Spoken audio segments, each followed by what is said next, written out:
minute sur France Bleu Belfort Montbéliard. Nous retrouvons notre experte Glory Cavalli-Evrard. Bonjour.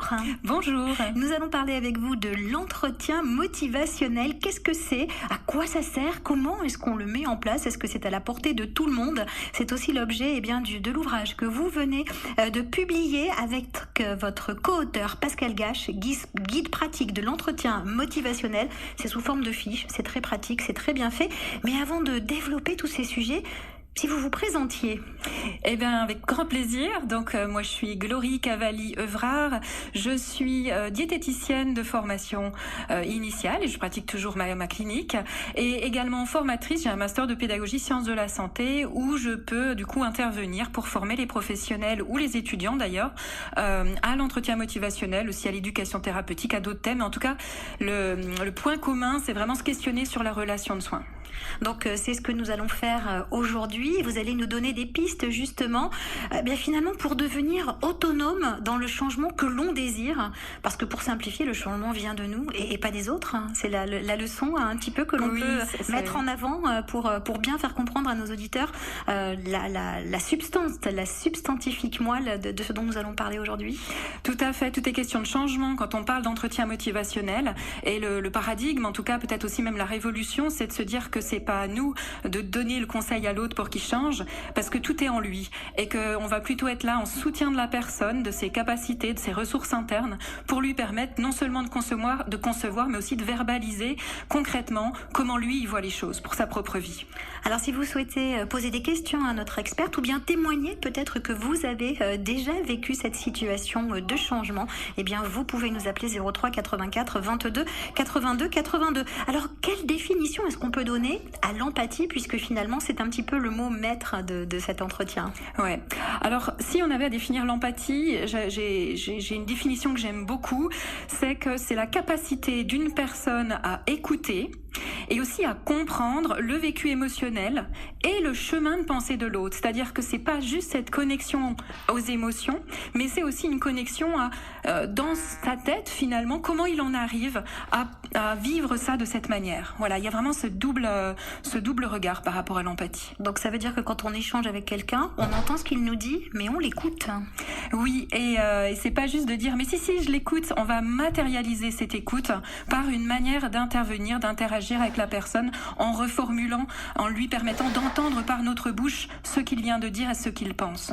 Donc ça c'est quelque chose de très important et on va voir aussi tout au long de cette émission des experts aujourd'hui avec vous qu'il y a pas 36 façons de le faire et que surtout la bienveillance elle est à chaque point de cette écoute plus qu'active.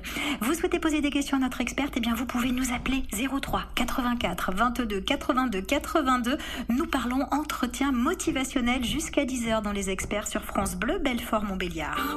Stéphane, nous experte, Glory Cavalli-Evrard est avec nous aujourd'hui. On parle d'entretien motivationnel. On a parlé de l'empathie. C'est quoi la différence finalement avec la sympathie? C'est pas le même témoignage. On le fait pas de la même façon. Oui, tout à fait. Dans nos relations de tous les jours, que ce soit amicale, familiale, on va être vraiment plutôt dans cette relation sympathique. La sympathie, si on devait aussi la décrire, je dirais que c'est un peu l'écoute de l'autre et en même temps une contagion émotionnelle d'entendre par exemple sa tristesse, ça me rend triste, ça me touche. Donc il y a comme une communion ou une proximité en tout cas entre l'état émotionnel que l'autre me partage et le fait qu'en fait ça va complètement me faire vibrer avec lui en fait dans cette émotion. Donc on voit bien effectivement cette différence. Il faut pas tomber non plus justement dans quelque chose de trop triste quand on écoute les malheurs, les désagréments ou les désillusions de quelqu'un. Il faut qu'on soit fort à ses côtés pour pouvoir le soutenir même si on ne lui donne pas de conseils. Tout à fait, et c'est vraiment pour nous en tout cas sur les professionnels de santé la chose essentielle, c'est cette écoute non jugeante, donc ouverte vraiment à ce que va nous partager la personne. J'aime bien cette métaphore des lunettes, c'est un petit peu comme s'il avait ses lunettes, il voyait c'était son prisme de lecture de sa vie. Il nous partage ce qu'il vit avec ses émotions et avec son chemin de pensée, et on va lui demander de nous prêter ses lunettes pour voir à travers son regard à lui, c'est comment finalement tout ça. Et donc c'est vraiment ensuite bien sûr c'est ses lunettes et on lui rend. Donc c'est pas pour qu'il y ait cette contagion puis qu'on pleure avec lui, mais c'est vraiment pour se connecter et qu'en même temps la personne se sente non seulement entendue mais comprise. Et là on a vraiment un niveau supérieur de cet accompagnement empathique. Et en sachant qu'on ne peut à aucun moment se mettre à sa place. Exactement. Ouais. Et ça c'est vraiment une précaution à prendre. Ça lui appartient et on n'a pas la prétention de dire que ah ben oui je comprends, oui tout à fait. Enfin, non, ou à ta place moi j'aurais fait ça. Alors là on verra, oui c'est encore pire.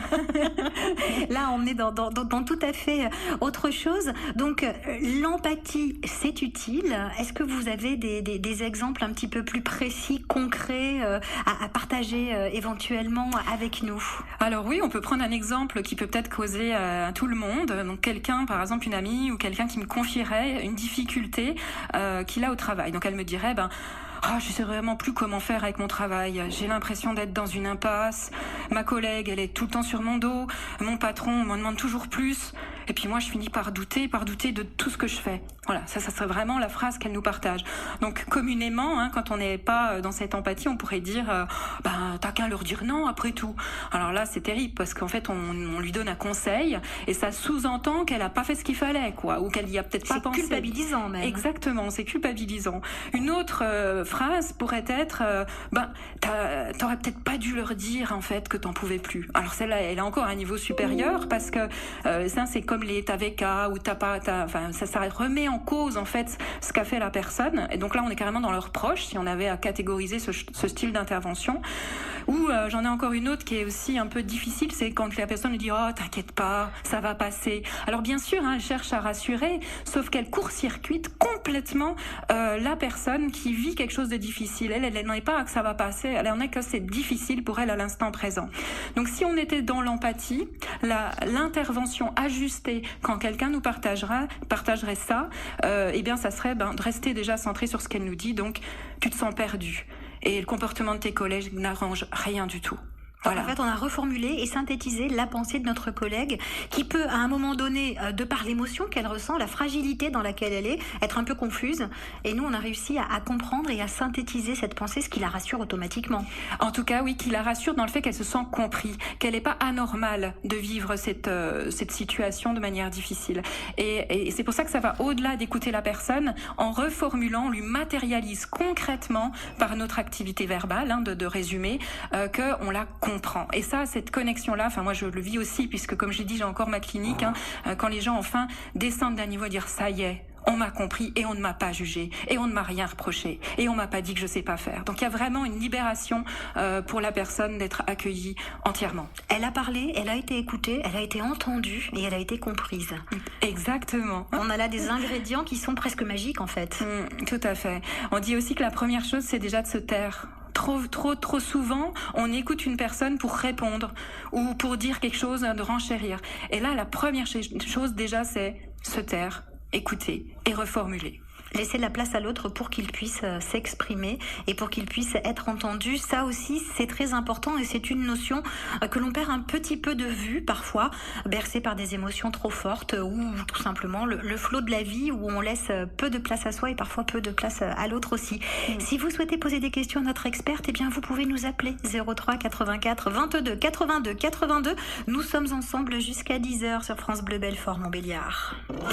France Bleu Belfort Montbéliard. Côté expert, Angélique Alastar. Glory Cavalier-Evrard, vous êtes notre experte ce matin. Nous parlons de l'entretien motivationnel qui fait miroir en fait avec le guide pratique de l'entretien motivationnel que vous venez de publier avec Pascal Gache, donc chez Duno, où on a des fiches pratiques tout simplement pour mieux comprendre déjà ce que c'est. Alors finalement, en quoi l'entretien motivationnel a un lien avec l'empathie ? Eh bien, c'est vraiment cette question autour de c'est quoi aider l'autre ? Et moi, je sais qu'en formation, c'est ce que je propose aux participants, aux professionnels, c'est de réfléchir à ça. Parce que finalement, elle s'improvise un peu, malheureusement, cette relation d'aide, alors qu'elle peut se réfléchir.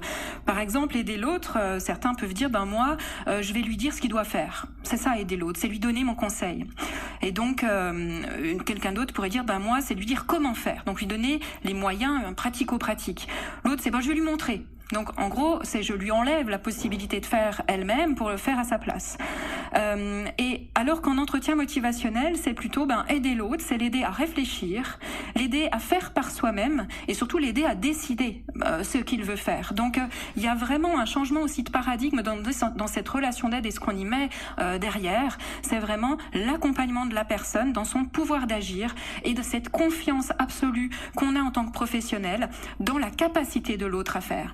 Et si c'est la personne elle-même qui doute de ses capacités, eh bien pour nous, ça va être quelque chose à soigner, à travailler ensemble. Souvent, ça va être le manque d'estime de soi, ça va être des expériences antérieures qui ont été difficiles et un rapport à l'échec qui est malheureusement qui a entaché en tout cas leur sentiment de capacité. Donc on va vraiment être là pour être soutenant et pour guider, c'est souvent le mot qu'on utilise en entretien motivationnel, guider la personne à cheminer, à réfléchir et surtout à muscler de l'intérieur finalement son pouvoir d'agir, ses décisions et le comment justement elle veut s'y prendre. Donc ça c'est possible et c'est notamment très très bien décrit dans votre ouvrage Guide pratique de l'entretien motivationnel au travers de citations et de préceptes de Carl Rogers qui est un petit peu le maître à penser dans cette discipline et qui dit l'accueil inconditionnel, l'authenticité et l'empathie. Vous écoutez en manifestant de l'empathie à votre interlocuteur en ayant l'ultime conviction qu'il a en lui tout ce qu'il faut pour changer, les arguments, les raisons qui l'emmènent à penser à ce changement,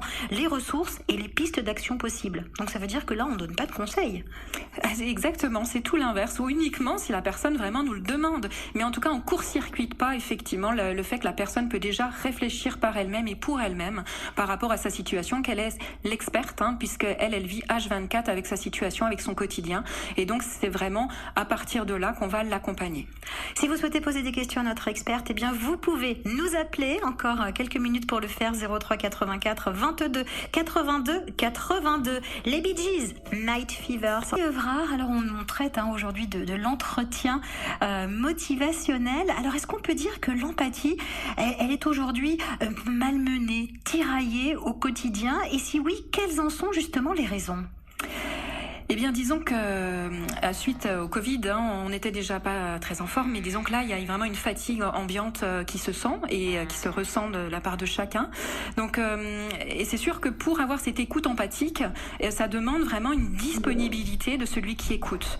Donc, si effectivement déjà, par exemple, les soignants, je pense fortement aux soignants, alors à l'hôpital, mais en libéral aussi, qui sont déjà à bout de souffle dans leurs fonctions, c'est sûr que d'offrir cette disponibilité d'écoute, si eux-mêmes sont déjà en difficulté, ça peut être encore plus difficile. Ensuite, il y a le côté aussi que c'est pas vraiment habituel dans nos relations d'être comme ça aussi centré sur la personne et d'être vraiment dans ce qu'elle nous dit et pas ce que nous on aimerait lui dire qu'elle devrait faire ou réagir. Donc peut-être aussi ce côté non habituel fait que ça demande un effort aussi au quotidien que d'être dans cette écoute centrée sur la personne. Et puis aussi peut-être parce que pour certains ça crée un peu un inconfort, notamment les personnes qui aiment bien, je mets entre guillemets, mais sauver l'autre. Et donc quand on aime bien sauver l'autre, ça nous retire un petit peu cette fonction puisqu'on n'est plus là pour sauver l'autre, on est là pour lui permettre de se sauver tout seul. Donc ça peut être aussi dans cette exigence en fait difficile pour certains d'accéder à cette écoute empathique. Et puis, le point aussi que j'entends et que j'observe, surtout aussi avec mes proches, c'est quand on écoute quelqu'un, instinctivement, on va chercher une résonance en nous à travers nos expériences antérieures. Et donc on va puiser dans ces expériences pour dire tiens, ce qu'elle me dit là avec son problème de travail, ah ouais, moi aussi un jour ça a été difficile au travail. Et donc on va se raccrocher à cette histoire antérieure et le fait de se reconnecter à cette histoire, souvent les gens, la première chose qu'ils vont dire oh bah ouais, moi aussi ça m'est arrivé, ou tiens ça me fait penser la dernière fois là l'autre il m'a pris la tête, a toujours effectivement exigé plus de moi. C'est-à-dire qu'elle va nous partager sa propre expérience. Ce qui est très sympathique soit, mais qui du coup court-circuite la personne. Interfère. Exactement, parce qu'elle va reparler d'un jeu Et donc, on n'est plus sur le tu, on n'est plus sur la personne. Et donc, ça, c'est vraiment, et ça, vous pourrez l'observer même dans vos relations amicales. Vous partagez quelque chose qui pour vous est cher, et la personne va dire « Ah ouais, moi aussi, ça me fait penser à... » Et donc là, on est vraiment à l'inverse, finalement, de cette écoute empathique. Donc, c'est aussi apprendre à... Donc, d'accord, on va connecter à ces histoires personnelles, et en même temps, on n'est pas là pour ça. On est là pour la personne et l'accueillir et l'écouter. Donc, on va l'alléger de ça pour rester vraiment centré sur ce qu'elle nous dit. Alors justement, ces pistes, vous les développez dans votre dernier ouvrage, Guide pratique de l'entretien motivationnel, coécrit avec Pascal Gache. Et nous vous l'offrons, ce livre, tout de suite. Le 5e appel au 03 84 22 82 82 remporte cet ouvrage, donc Guide pratique de l'entretien motivationnel, 20 fiches pour professionnaliser son approche relationnelle, de Pascal Gache et Glory Cavalli-Evrard. Merci beaucoup d'avoir été notre invitée aujourd'hui sur France Bleu Belfort-Montbéliard, notre experte. Merci beaucoup aussi de m'avoir invité sur ce sujet qui me passionne et qui me